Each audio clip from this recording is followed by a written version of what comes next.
साल 2024 में जितने भी आईपीओ आ रहे हैं सभी निराश कर रहे हैं। पैसे बन रहे हैं लेकिन वो एसएमई आईपीओ में बन रहे हैं।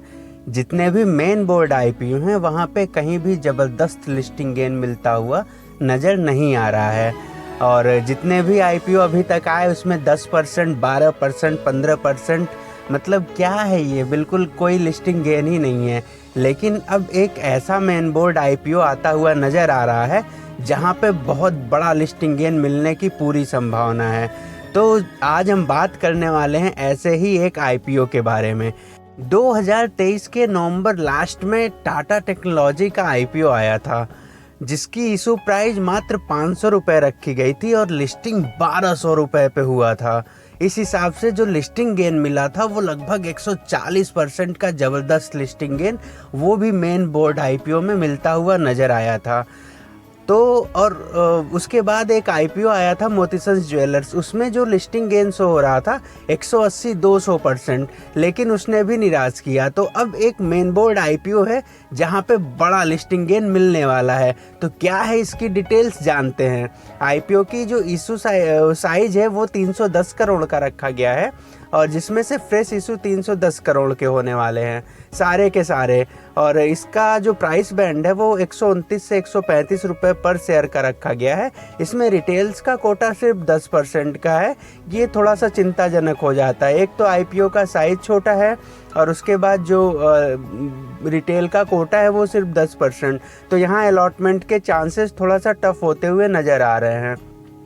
अगर बात करें आईपीओ के डेट्स की तो ये आईपीओ जो बड़ा लिस्टिंग गेन देगा उसका जो ओपन डेट है वो 30 जनवरी को है और आईपीओ क्लोज होगा 1 फरवरी को।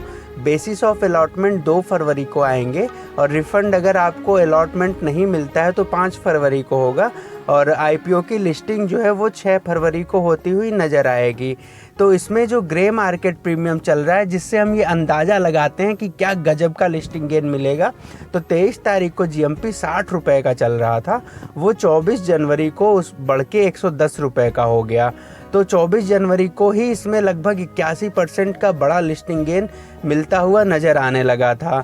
ये ग्रे मार्केट प्रीमियम 25 जनवरी को बढ़ के लगभग जो है 142 रुपये का हो गया और इस हिसाब से 105% का लिस्टिंग गेन शो होने लगा और फिर ये बढ़ के 26 जनवरी को 152 रुपये का हो गया। मतलब डेली गजब का ग्रोथ दिख रहा है, गजब की डिमांड दिख रही है ग्रे मार्केट प्रीमियम में। और ये 26 को बढ़ के 152 हुआ जो लगभग 112% का हो जाता है और 27 जनवरी को भी लगभग 112% का लिस्टिंग गेन होता हुआ नज़र आ रहा है। तो हम बात कर रहे हैं बीएलएस ई सर्विसेज आईपीओ की। तो ये एक बेहतरीन आईपीओ नज़र आ रहा है जहाँ पे गजब की लिस्टिंग गेन होने की पूरी उम्मीद है। तो पैसे बिल्कुल तैयार रखें और इस आईपीओ में ज़बरदस्त तरीके से अप्लाई करें। अपने हर एक फैमिली के डीमैट अकाउंट से अप्लाई करें क्योंकि यहाँ पे रिटेल्स के लिए कोटा 10% है तो अलॉटमेंट थोड़ा टफ होगा। तो जितना भी आप जितने अकाउंट से अप्लाई करेंगे मल्टीपल अकाउंट से उतने ही आईपीओ में अलॉटमेंट के चांसेस बढ़ जाएंगे। और बीएलएस ई सर्विसेज आईपीओ पे हमने एक डिटेल्स वीडियो ये बना रखी है इस थंबनेल में, तो आप वो जाके ज़रूर देखें जिससे आपको ऐसी बातें पता चलें जो इस आईपीओ के बारे में आपको पता होनी चाहिए। तो ये वीडियो आप हमारे चैनल पे विजिट करके ज़रूर देखें डिटेल में, जिससे आप ये डिसाइड कर पाएँ कि इस आईपीओ में हमको क्यों अप्लाई करना है। तब तक के लिए इन्वेस्ट करते रहिए, मस्त रहिए।